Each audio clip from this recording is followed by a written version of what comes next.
Poison ivy, we'll talk about poison ivy. Some of you guys are real allergic to poison ivy out here, and I get it, just bits and pieces, but you got to be aware of where it is, and I guess it's really waist deep up here, really bad in some places.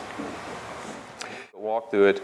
And the most important thing, when you do get into this stuff, you get it on your clothes, you get it on your pants, on your shoes.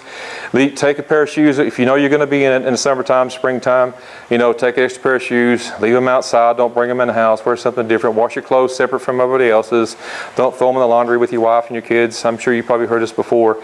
Wash them separate, then wash, and then go back and, you know, run a load of water or bleach or something to make sure you get all the stuff out of your clothes, out of the laundry, out of the washing machine before you start another load. In the fall, vines are starting to fall, what it looks like. Poison sumac grows, it stands in water, it grows, I guess it can grow just about anywhere. It says it grows in wet, moist places, but I've seen it grow in places that's pretty dry, pretty rocky too. Earlier, you can get it on your clothes, you get it on your tools, you get it on everything. So if you're messing around poison ivy, whatever you have in your hand, even though you take care of yourself, wash your stuff, you still get it on your tools, and this sap and stuff will stay on there for a while. And it's not like some of the viruses and stuff, it doesn't go away. It may dry out and get hard, you get it wet again, you may get a little bit of it again. So if you get it on your tools, get it on your equipment, wash your stuff off, get the stuff off your equipment, off your tools. If you got your climbing belt, you know, it's a really bad thing. It's really dangerous for us to work with. We have enough hazards to worry about without having to worry about this.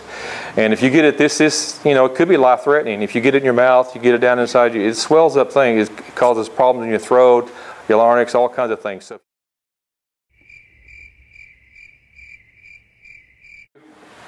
first thing they do when they stick this probe into your arm or wherever they bite you at, the first thing they do is they spit a poison. It's like not really a poison. It breaks down the blood cells a little bit. It's like, you know, when you're drinking icy, it's all frozen and you're sucking it through a straw and everything's kind of tough after it melts a little bit. It gets easier to drink. Well, they put out antibody into your body that breaks down these blood cells quicker so they can take up fluid faster. And they don't just do it once. They may take it for a while, then they'll do it again over and over. So that's where you get the infections. Body aches, you got headaches, fatigue, you'll have feels, and you get fever and chills, just like a cold, just like coming on. But if you have no symptoms, you've never had any problems with cold earlier, and all of a sudden these start coming on, it's, you know, summertime, you might get checked out.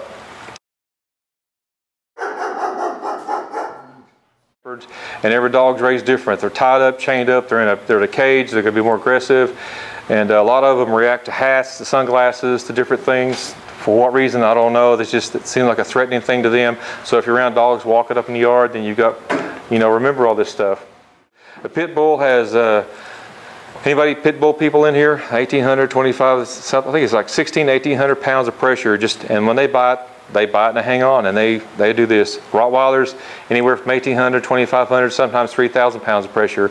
And it don't take 8 pounds of pressure to break a bone. Contact, don't sit there and stare the dog down, you know, keep an eye on the dog, watch him, you know, don't let him get behind you, keep an eye on him.